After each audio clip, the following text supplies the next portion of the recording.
Welcome to GameF8 News, which will continue to pump out the news even after they switch the servers off. We reported earlier this week that free-to-play game Rumbleverse will soon be shutting down after being online just for a few months, and it seems like another service-based game is joining it in the ether of cancellation. Fans of Knockout City will be sad to hear that it will be sunsetted on June the 6th. The game caught a lot of attention, being one of the first service-based games to hit the next generation, with the game also being given away to PlayStation Plus subscribers. Sadly, this wasn't enough to save it. This will probably not be the last title to reach this ending, as inflation pushes up costs around the world and publishers already squeezing consumers for prices. Fans of Preservation will be happy to know that Velan Studios are planning to open up the game to private servers on the PC, so there will still be opportunities for people to play this game even after the upcoming expiration date. Although, having eaten yogurt past its expiration date, I wouldn't recommend it. Sony are strutting their steps after releasing their Q3 financial results yesterday.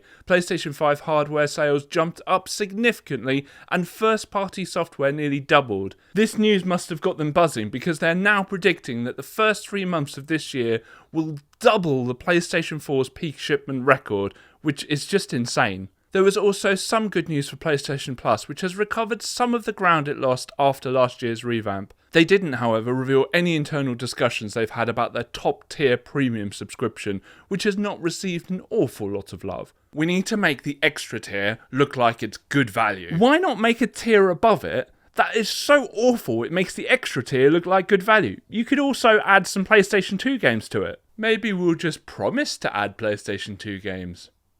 After announcing a list of games to be taken off the 360 store next week, Microsoft's communication team has presumably found some leftover Christmas eggnog and posted random and vague threats about closing the Xbox 360 marketplace completely. Thankfully, they soon sobered up and apologised for the error. The original post stated that the 360 store was going to be shutting down in May this year, but this news didn't exist anywhere else on the site.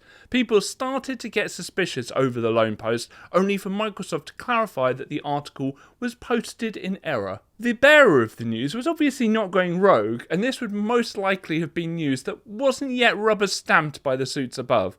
I would assume the 360's demise is coming sooner rather than later, so I would act to secure the Project Gotham racing games right now. With this button, I can close the 360 store forever! Don't press that button. Sorry, sir. EA employees working at DICE have found a way to make creative games. Leave the company and make your own studio. The ex-DICE employees have founded Wayfinder Games back in 2020, but they did it so quietly, no one noticed. Those scamps. They're looking at keeping the studio's employee count small so that decisions aren't made by managers so far away from the development rooms. This could be a smart move motivated probably by the problems they've witnessed at their ex-employer.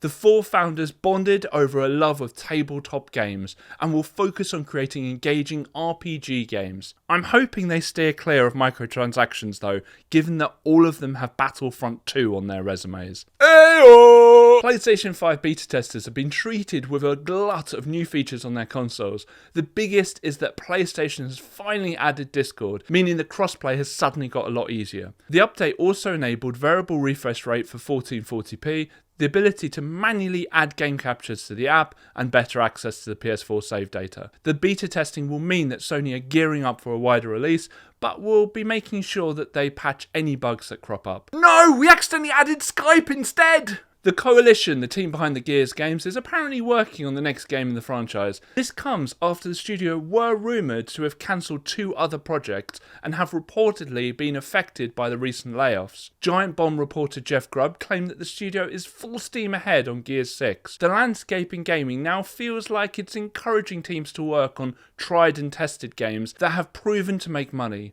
This will be bad news for devs who just want to work on new projects and may feel burnt out after churning out the same types of game year on year.